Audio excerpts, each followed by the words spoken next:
السلام علیکم دوستو، اردو کلاسک چینل پر خوش آمدید۔ معزز سامعین حضرات، آئیے سنتے ہیں غیاث الدین بلبن کی داستان حیات قسط نمبر 7۔ معزز سامعین، آپ سے امید کی جاتی ہے کہ ویڈیو کو لائک کریں اور چینل کو بھی سبسکرائب کر دیں، شکریہ۔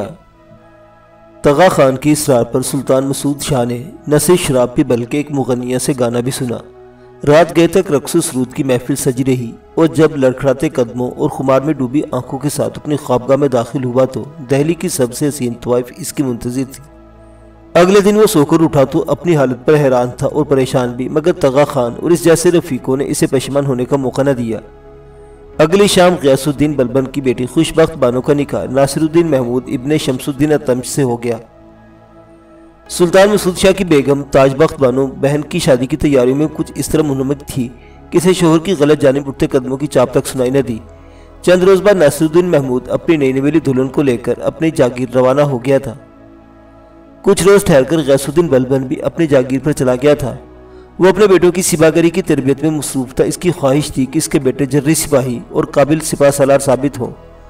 محمد خان باپ کی امنگوں پر پورا اترنے کی بھرپور کوشش کرتا تھا، جبکہ بغرا خان کی ترجیحات کچھ اور تھیں۔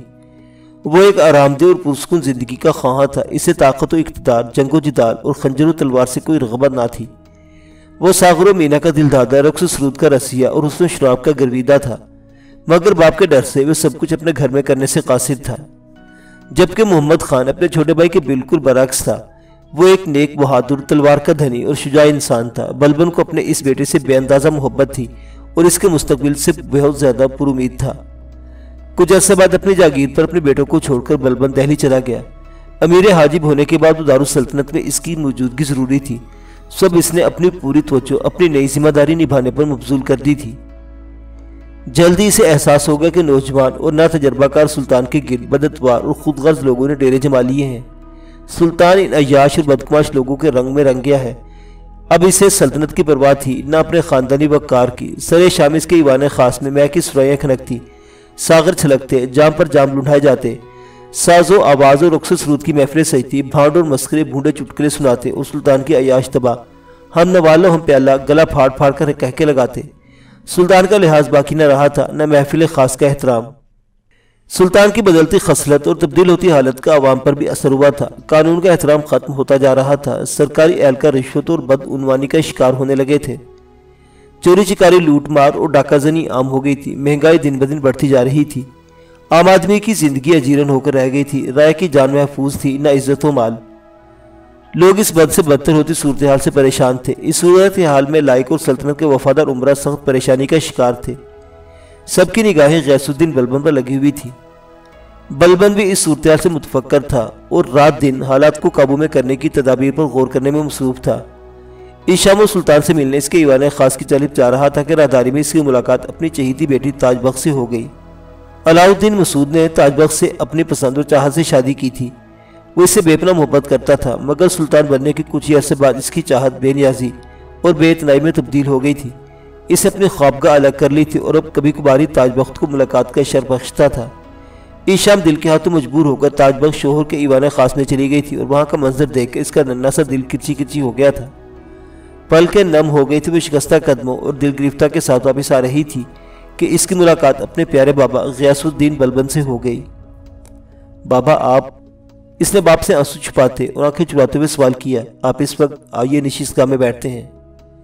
وہ نہیں چاہتی تھی کہ اس کا باپ اس کے خامد کو شراب کے نشے اور شباب کے نرغے میں دیکھے۔ غیاث الدین بلبن نے اپنی پھول سی بیٹی کا اترا ہوا چہرہ اور بجھتی ہوئی آنکھوں کی طرف دیکھا۔ اطلس و کم خواب کے ملبوسات، ہیرے جواہرات کے زیورات سے آراستہ اس پل وہ کس قدر بے مایہ اور بد نصیب دکھائی دے رہی تھی۔ بلبن کا دل درد سے بھر گیا۔ اسے اپنی اولاد سے بے اندازہ محبت تھی، بیٹوں کو ہی نہیں بیٹیوں کو بھی دل کی گہرائیوں سے چاہتا تھا۔ اس نے تاج بخت کے سر پر شفقت سے ہاتھ پھیرا، اس کے بھیگے رخسار اور نم پلکوں کو اپنی الفت بھری پوروں سے صاف کیا اور خاموشی سے اپنے مکان کی طرف لوٹ گیا۔ آج وہ بے حد افسردہ تھا۔ خیریت تو ہے؟ اس کے اداس چہرے اور مایوس آنکھوں کو دیکھ کر شاہانہ بیگم پریشان ہو کر اٹھی تھی۔ اب اس قدر پریشان دکھائی دے رہے ہیں؟ ہاں شاہانہ بیگم، غیاث الدین بلبن نے آہ سرد بھری۔ سلطان معظم غلط راہ پر چل نکلے ہیں۔ ان کی غلط کاریوں کی وجہ سے نہ صرف رایا بلکہ ہماری بیٹی تاج بخت بھی دکھی ہے۔ میں نے تاج بخت کا ہاتھ مسعود کے ہاتھ میں دے کر بڑی غلطی کی۔